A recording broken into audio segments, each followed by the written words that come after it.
When you're in Palm Springs, you have to go to Joshua Tree National Park. It's only 45 minutes away. Amazing hikes, cactus gardens, but most importantly, the Joshua Tree itself. And the Joshua Tree actually isn't even a tree, it's an agave plant. And because of that, there are no rings to tell us how old they are. But the oldest estimated Joshua tree in the park is estimated to be 1,000 years old. And trees like this behind me, close to 500 years old. So when you're here, if you want to have a little adventure, take the 4x4 trail to Eureka Peak. On this trail, you will find some of the largest Joshua trees that are even in the national park. And you can only reach this trail for the town of Yucca Valley. The Eureka Peak elevation is about 5,500 feet. So from here, you can look down and see all of Palm Springs, even see the San Andreas Fault that runs through Joshua Tree National Park and is the absolute perfect spot for a sunset.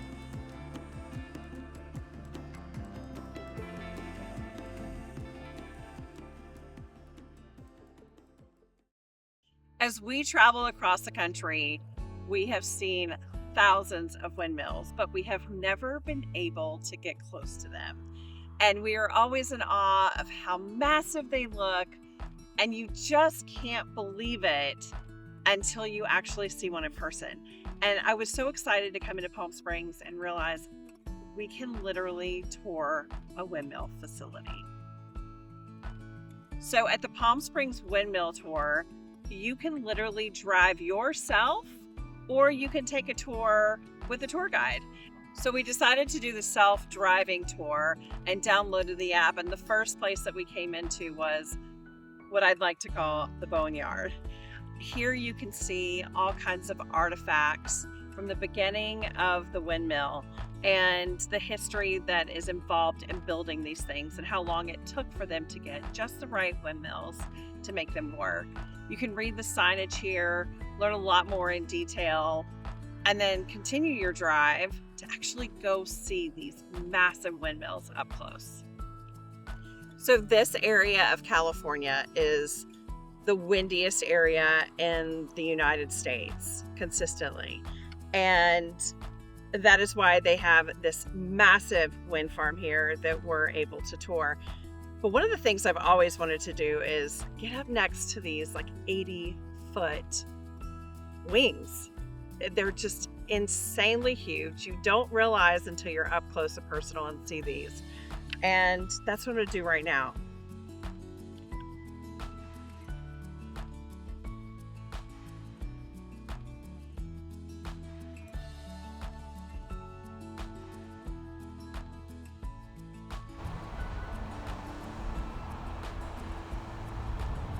This is nerve-wracking.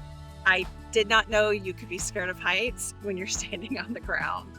Behind me is the pinnacle of this entire tour. This is literally 400 feet tall.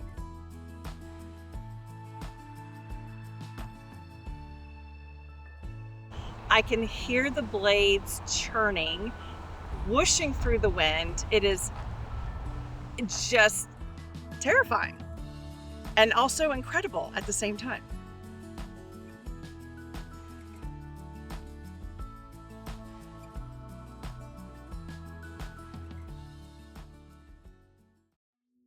I am absolutely terrified of heights, and yet I still continue to do things that take me up to crazy heights. And so we decided today to come up to the Palm Springs Aerial Tramway. If you've heard me say it before, you're going to hear me say it now. I'm terrified of heights, but I'm also terrified of missing out on something really stunning and beautiful. And this is absolutely gorgeous and breathtaking. So when you get here, you have access to everything down at the bottom, from the ticket booth, the gift shop, and a really amazing patio where you can actually look up the mountain and watch these trams coming down before you even decide to step on one. And what's really cool about these trams is that they rotate. They're huge round rooms and the floor actually rotates. So you're constantly getting a different view as you're going up to the top. And the top is at 8,500 feet.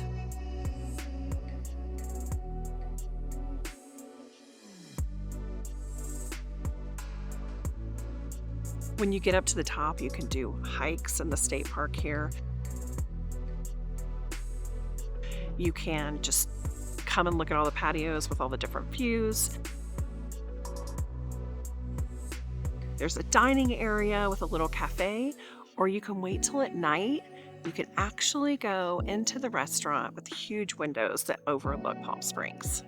And if you come up here at Christmas like we did, the decorations are beautiful. They've done an amazing job. And now I've got to prepare myself for actually going back down this mountain.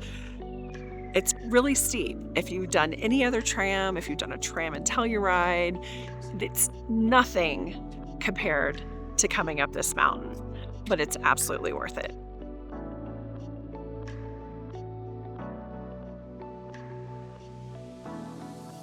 So once we got down to the bottom, the observation deck was closed, but a really nice security guard said he'd escort us up to the observation deck and let us actually see one coming down in the dark. So he gave us some tips while we were staying there talking to him.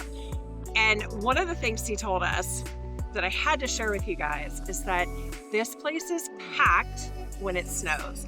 And I can only imagine how absolutely stunning it is snowing up here.